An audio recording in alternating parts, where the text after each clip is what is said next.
আমরা অবিশ্বাস্য ৩টা ভুয়া নির্বাচন দেখেছি। আমি আমার বিস্ময় যতবার বলি গোপন করতে পারি না যে পৃথিবীর ইতিহাসে এরকম ইলেকশন হয় নাকি।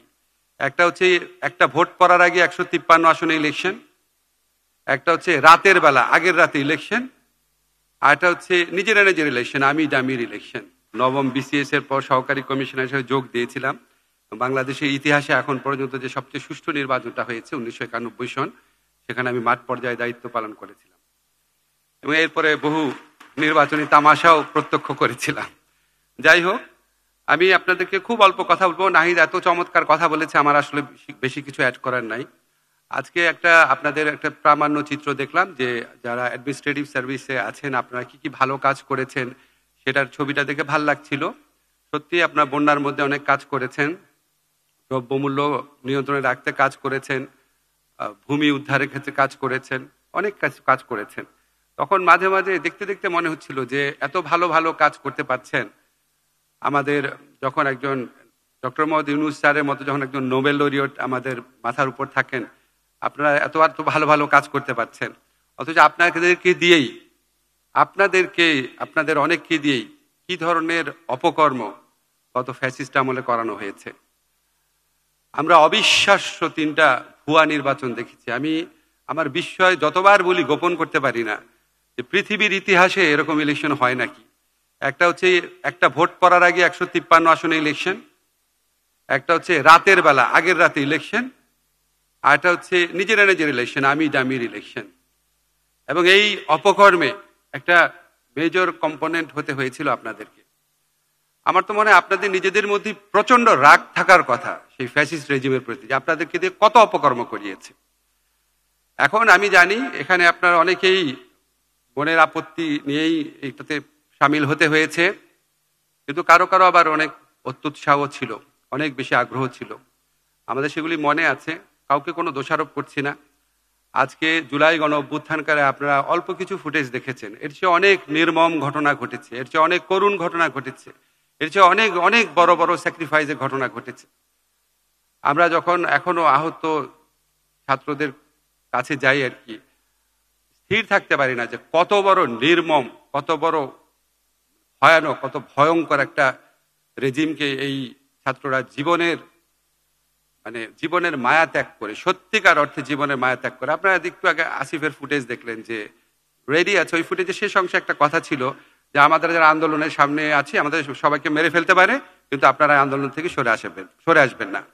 নাহিদের একটা ফুটেজ আছে যেটা আমরা দেখি নাই কখনো, রেকর্ড করে রাখা ছিল, ৫ তারিখে সে রেকর্ড করেছিল আগের রাতে, যে আমি যদি মরেও যাই আপনারা আন্দোলন অব্যাহত রাখবেন। এমন তারা রেডি ছিল জীবন দেওয়ার জন্য, অনেকে দিয়েছিল। তা আমরা যেন সবাই কেউ কাউকে দোষারোপ করার চেয়ে সবচেয়ে বড় ইম্পর্টেন্ট ব্যাপার হচ্ছে এত বড় স্যাক্রিফাইসের মধ্যে দিয়ে যেই সময়টা, যেই সুযোগটা তারা আমাদের সামনে হাজির করেছে, সেটা যেন আমরা সবাই খুব প্রপারলি ইউটিলাইজ করি। সেটা করার ক্ষেত্রে আপনাদেরকে অনেক বড় ভূমিকা রাখার অবকাশ রয়েছে। জেলা প্রশাসক যারা আছেন তারা সরকারের কর্মপরিকল্পনা প্রণয়ন এবং বাস্তবায়নের ক্ষেত্রে অনেক বড় ভূমিকা রাখেন। অ্যাডমিনিস্ট্রেটিভ সার্ভিসে যারা আছেন, জেলা প্রশাসকের নিচেও যারা আছেন, তারাও সেই কাজের একটা অবিচ্ছেদ্য অংশ হিসেবে কাজ করেন। আপনারা জানেন যে আজকে ছাত্রদের নিজের হাতে গড়ে দেওয়া এই সুযোগকে ইউটিলাইজ করার জন্য, তাদের আত্মদানকে যথাযোগ্য সম্মান দেওয়ার জন্য, তাদের আকাঙ্ক্ষাকে বাস্তবায়ন করার জন্য আমাদের ডক্টর মোহাম্মদ ইউনূস স্যারের নেতৃত্বে উনার অদম্য আগ্রহে অনেকগুলো সংস্কার কমিশন হয়েছে, অনেক সংস্কার প্রস্তাব এসেছে।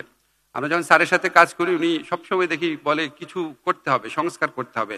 মানে আমার স্যারের সামনেই বলি, মনে হয় যে স্যারের কাছে সবসময় মনে হয় যে আমি এখানে আসলাম, যদি একটু সংস্কারই কিছু করতে না পারি, যদি রাষ্ট্রটা একটু নির্মাণ করে দিতে না পারি, যদি আমাদের ছেলেরা এইভাবে প্রাণ দিয়েছে তাদের এক্সপেকশনটাকে একটু সম্মান করতেই না পারি, তাহলে আমার এখানে আসার কি দরকার ছিল। আমরা স্যারের যারা কাছে আছে আমরা প্রত্যেকেই স্যারের মধ্যে এই আরতিটা অনুভব করি।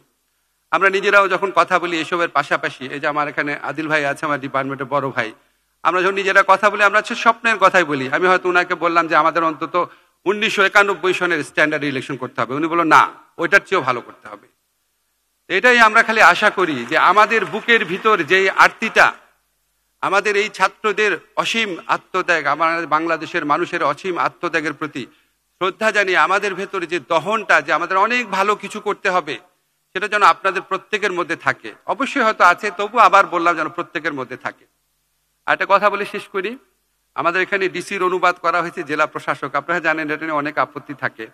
আমি কনস্টিটিউশন ল পড়াই, আপনারা সবাই অনেকে পড়েছেন, আর্টিকেল 21 ক্লজ 2 তে বলা আছে এই প্রজাতন্ত্রে যারা সার্ভিসে আছেন, প্রজাতন্ত্রে যারা নিয়োজিত আছেন কর্মচারী, তারা হচ্ছে জনগণের সেবা দেওয়া হচ্ছে তাদের কর্তব্য। তার মানে আসলে তো আমরা সেবক, আপনারা এখানে লিখেছেন অ্যাডমিনিস্ট্রেটিভ সার্ভিস, আমরা সবাই সেবক, জনগণের সেবক।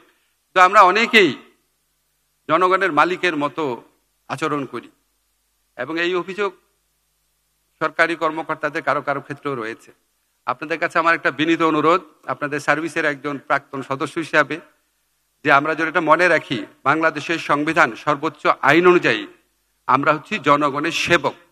তাদের সেবা দেওয়ার জন্যই আমরা বেতন পাই, পদমর্যাদা পাই, সুযোগ সুবিধা পাই, সম্মান পাই। এটা মনে রেখে আমরা নতুন বাংলাদেশ গড়ার প্রত্যয়ে আরো দৃঢ়ভাবে যেন অগ্রসর হই। সবাইকে আমার শুভেচ্ছা, সালাম জানিয়ে শেষ করছি।